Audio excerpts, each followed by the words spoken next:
மக்களை பிரிக்கும் சனாதனத்தை ஒழிப்பேன் அப்படின்னு சொல்லியிருக்காரு. சிறுபான்மையினரோட ஓட்டுக்கள் வேணும் அப்படிங்கிற ஒரே காரணத்துக்காகத்தான் எதிர்க்கட்சியாக இருக்கக்கூடிய ஸ்டாலின் அவர்கள் ஒரு கிறிஸ்தவர். ஸ்டாலின் மரியாள் லாரன்ஸ் அப்படிங்கிற பெண் பாஜக தமிழ்நாட்டுக்குள்ள வரக்கூடாது. அதாவது இங்க ஏன் பாஜக வளர முடியல அப்படின்னு சொன்னா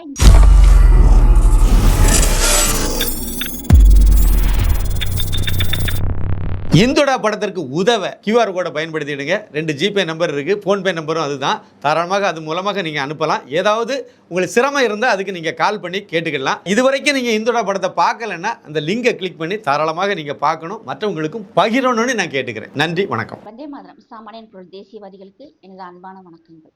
நேற்று சட்டசபையில் எதிர்க்கட்சி தலைவரான உதயநிதி ஸ்டாலின் அவர்கள் ஒரு விஷயம் சொன்னார். அதாவது மக்களை பிரிக்கும் சனாதனத்தை ஒழிப்பேன் அப்படின்னு சொல்லியிருக்காரு. ஏற்கனவேவும் சனாதனத்தை டெங்கு மலேரியா கொசு மாதிரி ஒழிப்பேன் அழிப்பேன் அப்படின்னு சொன்னவர் இப்போ பார்த்தோம்னா கோர்ட்டு கேஸுன்னு வட மாநிலங்களை ஃபுல்லாக இவர் மேலே கேஸ் கொடுத்துருக்காங்க. அது மட்டும் இல்லாமல் இவருடைய ஃபோட்டோவை, இவங்க அப்பாவுடைய ஃபோட்டோவை எல்லாருமே வடநாட்டு பக்கம் செருப்பால் அடித்து விளக்க மாத்தால் அடித்து அந்த அவங்களுடைய ஃபோட்டோவில் யூரின் எல்லாம் பாஸ் பண்ணி கேவலப்படுத்தி வச்சுருந்தாங்க. கோர்ட்டாக ஏறி இறங்கணும். ஒவ்வொரு கோர்ட்லேயுமே இவர் 10 பைசாவுக்கு கூட உதயநிதி ஸ்டாலின் அவர்களை அங்கே யாருமே மதிக்கலை, உட்கார விடலை. எதுக்கு உட்கார வைக்கிறீங்க அப்படின்னு சொல்லிட்டு கேட்டாங்க. அது எல்லாமே இங்கே நமக்கு தெரியாது அப்படின்னு நினச்சிட்டு இருக்காங்க.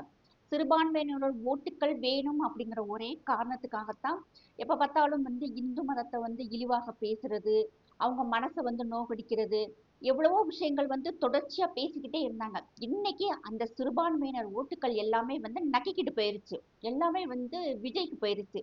மறுபடியும் இப்ப நீங்க சனாதனத்தை அழிப்பேன் ஒழிப்பேன் அப்படின்னு சொன்னீங்க இல்லையா, மறுபடியும் இது வடநாட்டு பக்கம் ரொம்ப வைரலாக போய்கிட்டு இருக்கு. நேஷனல் மீடியா எல்லாமே எடுத்து பேச ஆரம்பிச்சுட்டாங்க. என்னைக்கு நீங்க சனாதனத்தை ஒழிப்பேன் அப்படின்னு சொன்னீங்களோ அதுக்கு பிறகு நீங்க வடநாட்டுல நடந்த மாநில தேர்தல்கள் அத்தனையுமே போய் நீங்க போன இடத்துல ஒவ்வொன்றுலையுமே பார்த்தோம்னா நீங்க ஏன்டா கூப்பிட்டீங்க அப்படிங்கிற, உங்களை ஏன் கூப்பிட்டோம் அப்படின்னு நினைக்கிற அளவுக்கு அங்க ரிசல்ட் வந்திருக்கு. அதாவது நீங்க புள்ளிக்குட்டினில் இருக்கிறீங்க, நீங்க பாஜகவை எதிர்த்து அங்கிட்டு போய் நீங்க பிரச்சாரம் பண்ண போன இடத்துல உங்களுக்கு ஒரு மரியாதையும் இல்லை. உங்களை கூப்பிட்ட உங்களை பிரச்சாரத்துக்கு கூப்பிட்ட மாநில கட்சிகள் எல்லாமே தோல்வினால தோல்வி படுதோல்வி அடைஞ்சிருக்கு. இந்த முறை பார்த்தோம்னா இங்க திமுக கட்சி ஆட்சியில இல்லை. சிட்டிங் முதல்வராக இருந்த ஸ்டாலின் ஐயா அவர்களுமே வெற்றி வாய்ப்பை இழந்துட்டு இன்னைக்கு வீட்டுல உக்காந்துருக்காரு. அப்பயுமே இவங்களுக்கு அறிவுள்ள புத்தி இல்லை. ஆனா இங்க பார்த்தோம்னா இது இவங்கெல்லாம் என்ன நினைக்கிறாங்கன்னா, இன்னைக்கு விஜய் அவர்கள் ஒரு கிறிஸ்தவர். சபாநாயகனாக இருக்கக்கூடிய பிரபாகர் அவர்கள் பார்த்தோம்னா அவரும் ஒரு கிறிஸ்தவர். எதிர்க்கட்சியாக இருக்கக்கூடிய ஸ்டாலின் அவர்கள் ஒரு கிறிஸ்தவர். ஆனா மற்ற சட்டமன்ற உறுப்பினர்கள் நிறைய பேர் இந்துக்கள் இருக்கிறாங்க. நேத்து பேசும்போதுமே பார்த்தோம்னா எந்த சட்டசபை உறுப்பினர்களும் ஏன் இப்படி பேசுறீங்கன்னு சொல்லிட்டு நேத்துமே கேட்கல. இது அவங்க அரசியல்வாதிகள் எல்லாமே ஓட்டுக்காக மக்களை அவங்க பேசுறது சகஜம். ஆனா மக்களுக்கு இங்க ஒரு தெளிவு இனிமேலாவது ஏற்படணும்னு நான் நினைக்கிறேன். இந்துடா படத்திற்கு உதவ கியூஆர் கோடை பயன்படுத்திடுங்க. 2 ஜிபே நம்பர் இருக்குது, ஃபோன்பே நம்பரும் அதுதான். தாராளமாக அது மூலமாக நீங்கள் அனுப்பலாம். ஏதாவது உங்களுக்கு சிரமம் இருந்தால் அதுக்கு நீங்கள் கால் பண்ணி கேட்டுக்கலாம். இதுவரைக்கும் நீங்கள் இந்துடா படத்தை பார்க்கலன்னா அந்த லிங்கை கிளிக் பண்ணி தாராளமாக நீங்கள் பார்க்கணும், மற்றவங்களுக்கும் பகிரணும்னு நான் கேட்டுக்கிறேன். நன்றி, வணக்கம். இப்போ சமீபத்தில் ஒரு வீடியோ ஒன்று வைரலாக போய்கிட்டு இருக்கு. அந்த சகோதரர் லாயர், அவருடைய பேர் எனக்கு சரியா தெரியல. அவர் ஒரு போஸ்ட் போட்டிருக்காங்க. சகோதரி ராதா தேவரும் அதை பத்தி எழுதியிருந்தாங்கன்னு நினைக்கிறேன் நான். அதுல அவர் சொன்னது ஷாலின் மரியாள் லாரன்ஸ் அப்படிங்கிற பெண் பாஜக தமிழ்நாட்டுக்குள்ள வரக்கூடாது. அப்படி வந்தாங்கன்னா இங்க அவங்க வளர்றதை தடுக்கிறதுக்கான உண்டான வேலை என்னன்னு பார்த்தோம்னா, இங்க இருக்கும் இந்துக்களை, இங்க இருக்கும் மக்களை கிறிஸ்தவர்களாக மதம் மாத்துறது ஒண்ணுதான் அதற்குண்டான வழி. அப்படி செஞ்சுட்டோம்னா இங்க பாஜக தமிழ்நாட்டுக்குள்ள வராது அப்படின்னு சொல்லியிருக்காங்க. அது மட்டும் இல்ல, விஜய் அவர்கள் ஜெயிச்சதுக்கு பிறகு பெரம்பூர்ல விஜய் அவர்கள் ஜெயிச்சிருக்காங்க. 108 கட்சி 108 சீட்டுகள் விஜய் வாங்கியிருக்காங்க. அப்ப இங்க ஒரு கிறிஸ்தவம் அதிகமாக ஆக்க முடியும் அப்படின்னு நினைச்சிட்டு அவங்க ஒரு ட்வீட் ஒன்று போட்டிருந்தாங்க. அதை ரெண்டையுமே எடுத்து அந்த சகோதரர் பேசியிருந்தாரு. அப்படி அவர் பேசும்போது அவர் சொன்ன கருத்துக்கள் அதாவது இங்க ஏன் பாஜக வளர முடியல அப்படின்னு சொன்னா, இங்க 4 முனை போட்டியாக இருக்கு. ஓட்டுக்கள் பிரிஞ்சிருது. அதனால இங்க பாஜக கால் ஊன்ற முடியல அப்படிங்கிறத சொல்லியிருந்தாங்க. எனக்கு தெரிஞ்சு இது வந்து இது இல்லைன்னு நினைக்கிறேன் நான். ஏன்னா இங்க இருக்கும் ஹிந்து மக்களுக்குமே வந்து ஹிந்து வேறு, ஹிந்துத்துவா வேறு, சனாதனம் வேறு அப்படின்னு நினைக்கிறாங்க. இப்ப நானே வந்து அது மட்டும் இல்லாம பாஜகவுக்கு ஓட்டு ஏன் போடணும்னு சொல்லி அவங்களுக்கு ஒரு புரிதல் இல்ல. பாஜகவை அவங்களுமே பார்த்தோம்னா ஒரு பயத்தோட பாக்குறாங்க. எனக்கு நல்லா தெரியும். என்னட்டே நிறைய பேர் கேட்பாங்க, நீ வந்து மோடி அவர்களை வந்து தைரியமா வந்து அவர் நல்லவர்னு சொல்ற, இவ்வளவு விஷயங்கள் பண்ணியிருக்காருன்னு சொல்ற, இதை ஏன் வந்து மீடியா காட்ட மாட்டேங்குது அப்படின்னு சொல்லி கேக்குறாங்க. அப்படி அவங்களுக்கு வந்து இன்னுமே வந்து ஒரு பயம் இருக்கு. இந்த பயத்தை வந்து முதல்ல போக்கணும். அதுதான் ஒரு விஷயம். பாஜக இங்க இல்லைன்னா அவங்களுக்கு என்ன நடக்கும்ங்கிறது அவங்களுக்கு தெரிய மாட்டேங்குது. ஏன்னா இப்ப வடநாட்டு பக்கம்லாம் பார்த்தோம்னா ரொம்ப வேகமாக வந்து அங்க எல்லா கிட்டத்தட்ட 22 மாநிலங்கள்ல என்டிஏ கூட்டணி வந்து இன்னைக்கு ஆட்சியில இருக்கு. அதுல பார்த்தோம்னா கிட்டத்தட்ட ஒரு 19 சிஎம் வந்து ஆர்எஸ்எஸ் காரங்க. நம்முடைய பிரதமர் ஆர்எஸ்எஸ் காரரு, ஜனாதிபதி ஆர்எஸ்எஸ் காரங்க, உள்துறை அமைச்சர் ஆர்எஸ்எஸ் காரரு, பாதுகாப்புத்துறை அமைச்சர் வந்து ஆர்எஸ்எஸ் காரரு. அது மட்டும் இல்லாம அந்த மக்களுக்கு வந்து அங்க ஆர்எஸ்எஸ்னா வந்து அது ஒரு அதை பத்தி ஒரு புரிதல் இருக்கு. அவங்க வந்து கல்யாணமே பண்ணாம நம் நாட்டுக்காக வந்து அவங்க சேவை செய்றவங்க அப்படின்னு அந்த மக்களுக்கு வந்து ஒரு புரிதல் இருக்கு. பாஜக இருந்தா மட்டும்தான் நம்மளால வந்து இங்க சர்வே பண்ண முடியும், வாழ முடியும். இது வந்து ஒரு இஸ்லாமிய நாடா மாறினாலோ, ஒரு கிறிஸ்தவ நாடாக மாறினாலோ நமக்கு வந்து இங்க பாதுகாப்பு இல்லை அப்படின்னு சொல்லி அவங்களுக்கு நல்லா தெரியுது. ஏன்னா 57 இஸ்லாமிய நாடுகள் இருக்கு, 100க்கும் மேற்பட்ட கிறிஸ்தவ நாடுகள் இருக்கு. இந்துக்களுக்கு இருக்கக்கூடிய ஒரே நாடு இந்தியா மட்டும்தான். அது இங்க இருக்கிற நிறைய பேருக்கு கிட்டத்தட்ட எனக்கு தெரிஞ்சு நான் ஓப்பனா சொல்லணும்னா ஒரு 90% பேருக்கு வந்து அதனுடைய புரிதல் இல்லை. ஏன்னா கிட்டத்தட்ட அலெக்சாண்டர்ல இருந்து சுல்தான்கள், கில்ஜிகள், முகலாயர்கள், பிரிட்டிஷார்கள் அத்தனை பேருமே வந்து நம் நாட்டை, மங்கோலியர்கள் அத்தனை பேருமே நம் நாட்டை வந்து அடிமைப்படுத்தும் போது அதிகமாக பாதிக்கப்பட்டது பார்த்தோம்னா வடநாடுகள் தான், தென்னாடு இல்லை. அவங்க நிறைய கஷ்டப்பட்டிருக்காங்க. மீனாட்சி அம்மன் கோயில் 45 வருஷமா மூடி கிடந்ததுன்னு சமீபத்துல தான் மக்களுக்கே தெரிய வருது. அங்கிட்டு நடந்த விஷயங்கள், அங்கிட்டு நடந்த மக்களுக்கு, குறிப்பாக பெண்களுக்கு நடந்த கொடுமைகள் அவங்களுக்கு இன்னுமே வந்து ஞாபகம் இருக்கு. அவங்க யாருமே மறக்கல. அதற்கு அந்த அழிவுகளுக்கு உண்டான அடிச்சுவடுகள் அவங்களுக்கு தெரிஞ்சுக்கிட்டே இருக்கு. ஆர்எஸ்எஸ் எதுக்காக அமைக்கப்பட்டது, அதனுடைய பேக் போன் என்னன்னு சொல்லிட்டு மக்களுக்கு தெரியுது. ஆனா ஆப்போசிட்டா தமிழ்நாடு, கேரளாவுல பார்த்தோம்னா அதனுடைய புரிதல் இல்ல. அதாவது இங்க வந்து சனாதனத்தை ஒழிப்பேன்னு தைரியமா ஒருத்தர் பேசுறாரு. சனாதனம் தான் இந்துவினுடைய, அதாவது இந்து அப்படிங்கிறது வந்து அதனுடைய இன்னொரு வெர்ஷன் அப்படின்னு தெரியல. அதாவது இந்தியா வந்து இடையில வந்த பெயர் தான். இங்கு வாழ்ந்த அத்தனை பேருமேவும் கிட்டத்தட்ட இந்தியா எப்ப தோன்றுச்சுன்னு டேட் ஆஃப் பர்த்தே இல்லை நம் நாட்டுக்கு.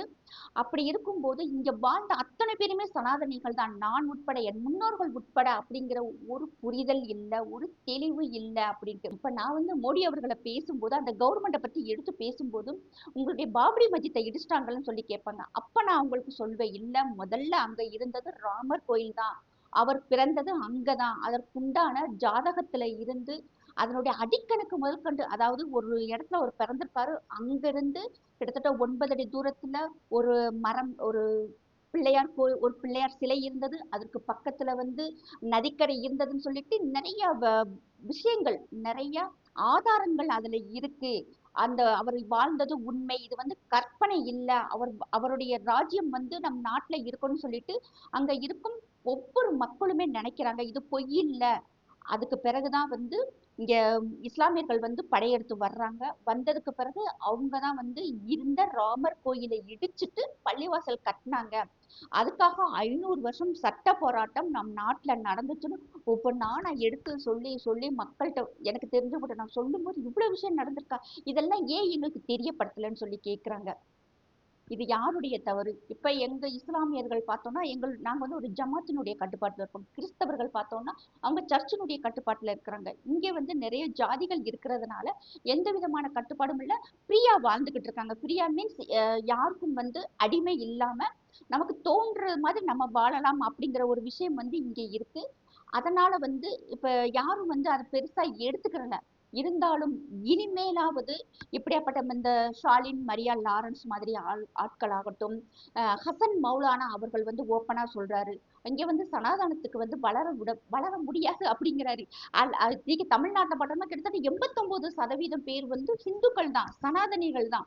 இவங்க வந்து பேரை மாத்துறதுனால ஏதோ சனாதன தர்மம்னா ஏதோ நம்மளை வந்து அழிக்க வந்த மாதிரி இங்க இருக்க மக்கள்கிட்ட வந்து ஒரு பயத்தை ஏற்படுத்திட்டாங்க. இதுதான் உண்மை. இங்க எத்தனை கட்சிகள் இருந்தாலுமே வந்து மக்கள்கிட்ட வந்து பாஜக மேல இருக்கிற ஒரு பயத்தை போக்கிட்டோம்னா கண்டிப்பாக இங்க பாஜக வந்து ஈஸியா வந்துரும். இதுல வந்து எந்த விதமான மாற்று கருத்துமே இல்லை. இன்னைக்கு விஜய் அவர்கள் வந்து கிறிஸ்தவர்கள் மற்றும் இஸ்லாமியர்கள் மட்டும் ஓட்டு போட்டு அவர்கள் ஜெயிக்கல, எல்லாருமே ஹிந்துக்கள் போட்டிருக்காங்க, ஜாதி மதம் பார்க்காம இந்த ஒரு எலெக்ஷன்ல வந்து கண்டமானிக்கு ஓட்டு போட்டிருக்காங்கன்னே நம்ம வச்சுக்கலாம். அப்படி ஓட்டு போட்டு தான் ஜெயிச்சவர். அதாவது அவங்க நினைக்கிறாங்க இங்க வந்து இதை வந்து கிறிஸ்தவ மாநிலமாக மாத்திடலாம், கேரளாவை வந்து நம்ம இஸ்லாமிய மாநிலமாக மாத்திடலாம் அப்படின்னு நினைச்சிட்டு என்னைய கேட்டேன்னா கண்டிப்பா வந்து பண்ணணும்னு நினைக்கிறேன். நல்லா பேசுங்க. பேச பேச பேசத்தான் இங்க இருக்கும் ஹிந்துக்களுக்கு வந்து சூடு சொரண வெக்கமான உப்பு போட்டு சோறு சாப்பிடணும்னு நினைக்கிறேன் நான். அப்பதான் இவங்களுக்கு வந்து இங்க அறிவு வரும்னு நினைக்கிறேன். ஏன்னா இன்னைக்கு 22 மாநிலத்துல வந்து இன்னைக்கு ஆட்சியில இருக்கிறாங்க. ஆஹ் குறிப்பா சொல்லணும்னா வெஸ்ட் பெங்கால் மக்கள் பட்ட கஷ்டத்துல ஒரு 10% கூட நம்ம திமுக ஆட்சியில வந்து நம்ம அனுபவிக்கல. அதே மாதிரி ஒரு ஆட்சியை விஜய் அவர்கள் கொண்டு வந்தாங்கன்னா நம்ம மக்கள் வந்து ஈஸியா வந்து அடுத்த ஆட்சியை வந்து நம்ம தமிழ்நாட்டுல வந்து மாத்திடுவோம். இதே மாதிரி இவர் மறுபடியும் இந்தி எதிர்ப்பு, இந்தியா எதிர்ப்பு அண்டு இந்து எதிர்ப்பை இவர் கையில் எடுத்தாருன்னா இன்றைக்கு இருக்கும் தாவேகா கட்சியினுடைய அரசாங்கம் எடுத்துச்சுன்னா கண்டிப்பாக அடுத்த முறை வந்து ஆட்சி மாற்றம் வந்து ரொம்ப ஈஸியாக மாறிடும். இப்ப 22 மாநிலத்துல அங்க ஆட்சியில இருக்காங்க. அடுத்து பார்த்தோம்னா கண்டிப்பாக கர்நாடகா, ஹிமாச்சல், ஜார்க்கண்ட் இந்த 3 மாநிலத்திலுமே வந்து ஈஸியா வந்து பாஜக ஆட்சி வந்துடும். ஏன்னா அந்த மாநிலத்துல காங்கிரஸ் கட்சி அந்த கேவலமா ஆட்சி நடத்துறாங்க. அதனால வந்து ஈஸியா மாறிடும். பஞ்சாப் ஒண்ணுதான் என்ன அவங்க வந்து பண்ண போறாங்கன்னு எனக்கு தெரியல. பட் ஏதாவது ஒரு அவங்கள்ட்ட ஒரு ஐடியா இருக்கும். ஏன்னா பாஜகவை பொறுத்த வரைக்கும் ஏபி ஐடியால இல்ல, A to Z 26 ஐடியா வச்சிருக்காங்க. இது இல்லாட்டி அது, அது இல்லாட்டி அது அப்படின்னு சொல்லுவாங்க. அது மாதிரி அந்த அளவுக்கு அவங்கள்ட்ட ஐடியா இருக்கும். அடுத்து ரொம்ப டஃப்னு பார்த்தோம்னா தமிழ்நாடு அண்ட் கேரளா தான். அதுக்கு காரணம் இங்க இருக்கிற மக்களுக்கு வந்து ஹிந்தி தெரியாது. நமக்கு லாங்குவேஜ் ப்ராப்ளம் இருக்கு. வடநாட்டு பக்கம் என்ன நடக்குங்கிற செய்திகளை இங்க கொண்டு வந்து சேர்க்கறதுக்கு சரியான ஆட்கள் இல்ல, மீடியா சப்போர்ட் இல்ல, அவ்வளவுதான். அதே மாதிரி இங்க வந்து பாஜகவை பத்திய ஒரு புரிதல் இல்லை, ஆர்எஸ்எஸ் பத்திய ஒரு புரிதல் இல்லை. அதை வந்து அந்த மக்களுக்கு, இங்க இருக்கும் மக்களுக்கு நம்ம ஒரு விழிப்புணர்வை கொண்டு வந்துட்டோம்னா ரொம்ப ஈஸியாக வர்ற அடுத்து வரக்கூடிய சட்டசபை எலெக்ஷன்லயும் நம்ம பாஜக வந்து ஆட்சி அமையும். அதுக்கு காரணம் இங்க வந்து ஒவ்வொருத்தரும் வந்து நம்ம அண்ணாமலை அவர்கள் வந்து வரணும் அப்படின்னு நினைக்கிறோம். அண்ணாமலை மட்டும் பத்தாது, இங்க இருக்கும் ஒவ்வொருத்தருமே வந்து அண்ணாமலை மாதிரி மாறணும். நீ என்னை நாயின்னு சொல்றியா, நீ வெறி நாய், நீ சொறி நாய் திருப்பி பேசுற அளவுக்கு நமக்கு தைரியம் வரணும். அந்த அளவுக்கு வந்து நமக்கு துணிச்சல் வரணும். அண்ணாமலை மாதிரியே வந்து நிறைய ஆட்கள் வந்து இருக்கிறாங்க. பட் நமக்கு வந்து ஒரு மாரல் சப்போர்ட் இல்ல அப்படிங்கறதுனால எல்லாருமே வந்து கொஞ்சம் சைலண்டா இருக்காங்க. கண்டிப்பாக இது மாறும். இது ஒண்ணும் பெரிய விஷயமே இல்லை. இப்ப அந்த சகோதரர் போட்ட வீடியோவுக்கும் இங்க இங்க நடந்துகிட்டு இருக்கும் ஆட்சிக்கும் அதே மாதிரி ஷாலின் மரியா அவர்களுடைய இந்த ட்வீட் அவங்க போட்டிருக்க அந்த விஷயத்துக்குமே வந்து நான் ஒண்ணு சொல்ல நினைக்கிறேன். நான் வந்து ஒரு இந்திய பிரஜை. என் நாடு வந்து இதே சனாதன தர்மத்தோட இருக்கணும். அப்படி இருந்தாலும் இங்க அத்தனை பேருமே நிம்மதியாகவும் சந்தோஷமாகவும் வாழ முடியும். நான் வந்து இதை உறுதியா 100% நம்புறேன். அதனால எங்க நாடு இப்படித்தான் இருக்கும். இதை இஸ்லாமிய நாடாகவும் மாத்த முடியாது, கிறிஸ்தவ நாடாகவும் மாத்த முடியாது. இது வந்து ஹிந்து நாடாத்தான் இருக்கும்னு சொல்லிட்டு எல்லாருமே நம்புறாங்க. யோகி ஆதித்யநாத் வரும்போது கண்டிப்பாக இது வந்து அவர் பாட்டுக்கு அனௌன்ஸ் பண்ணிட்டு போயிடுவாரு. யாரையும் அவர் சட்டை பண்ண போறதே இல்லை. அப்ப நான் அந்த பெண்ணுக்கு நான் ஒண்ணு சொல்ல நினைக்கிறேன். நான் சொல்ல நினைக்கிறது, என் பாஷையில நான் சொல்ல நினைக்கிறது, இது வந்து நம்ம, அதாவது நீங்க வரலாம்.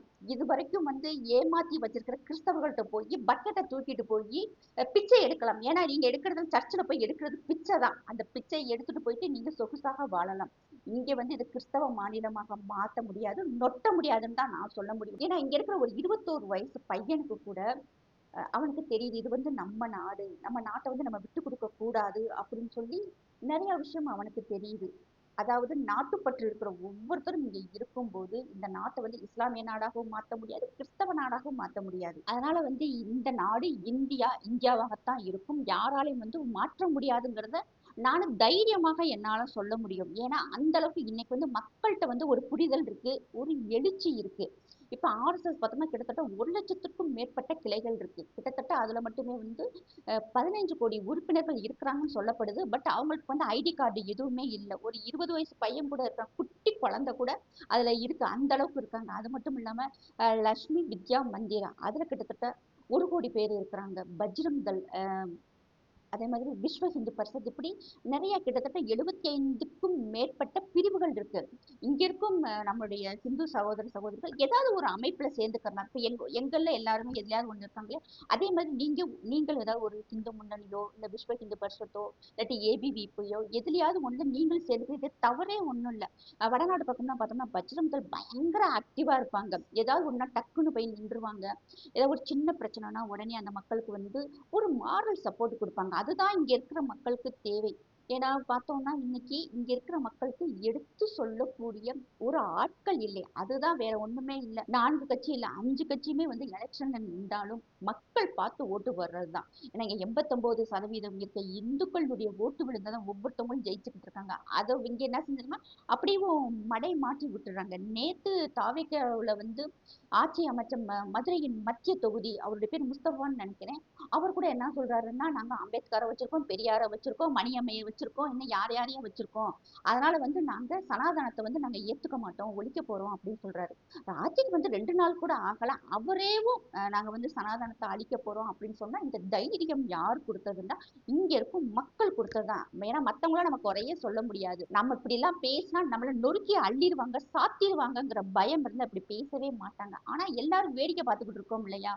தைரியம் இல்லாம கோழையாக அது வரைக்கும் வந்து இப்படித்தான் பேசிட்டே இருப்பாங்க. நமக்குள்ள ஒரு மாற்றம் கண்டிப்பாக ஏற்பட்டா இப்படியாப்பட்ட ஆட்கள் வந்து பேசவே முடியாது. இப்ப நான் சொல்றேன், பாஜகவுல 15 கோடி உறுப்பினர்கள் இருக்காங்க, ஆர்எஸ்எஸ்ல 15 கோடி உறுப்பினர் இருக்காங்க. முன்னாள் ராணுவ வீரர்கள் நம் நாட்டுக்காக பணி செய்யறாங்க. இப்ப புர்கா போட்ட சங்கிகளும் வர ஆரம்பிச்சிட்டோம், புல்லா வைக்கிற சங்கிகளும் வர ஆரம்பிச்சிட்டாங்க, சிலுவை போட்ட சங்கிகளும் வர ஆரம்பிச்சிட்டாங்க. அதனால நம்ம நாடு நம்ம எல்லாரும் ஒற்றுமையா இருந்தா கண்டிப்பாக இங்க வந்து பாஜகவினுடைய ஆட்சி வர்றது அவ்வளவு கஷ்டமே இல்லை. இப்ப பார்த்தோம்னா 2 திராவிட கழகமுமே வந்து இல்லாம ஆயிடுச்சு. இனிமே திராவிட ஆட்சி இல்லாம ஆயிடுச்சு. இனி பார்த்தோம்னா விஜய் அண்ட் அண்ணாமலை அவர்கள் மட்டும்தான் வந்து போட்டியே ரொம்ப ஈஸியா வந்து டேக்கிள் பண்ணிட்டு போயிடலான்னு தான் நான் நினைக்கிறேன். அதுக்கு வந்து இங்க இருக்க ஒவ்வொருத்தருமே வந்து அண்ணாமலை மாதிரி அக்ரெசிவா வேலை பார்க்கணும், மக்கள்கிட்ட எடுத்து சொல்லணும். இந்த பணி வந்து கண்டிப்பாக இது வந்து நம்ம ஒரு உறுதிமொழி மாதிரி எடுத்துக்கணும். இது வந்து நம்முடைய கடமை, நம் நாட்டுக்கு நம்ம செய்ய வேண்டிய கடமைன்னு நினைச்சாலே போதும்.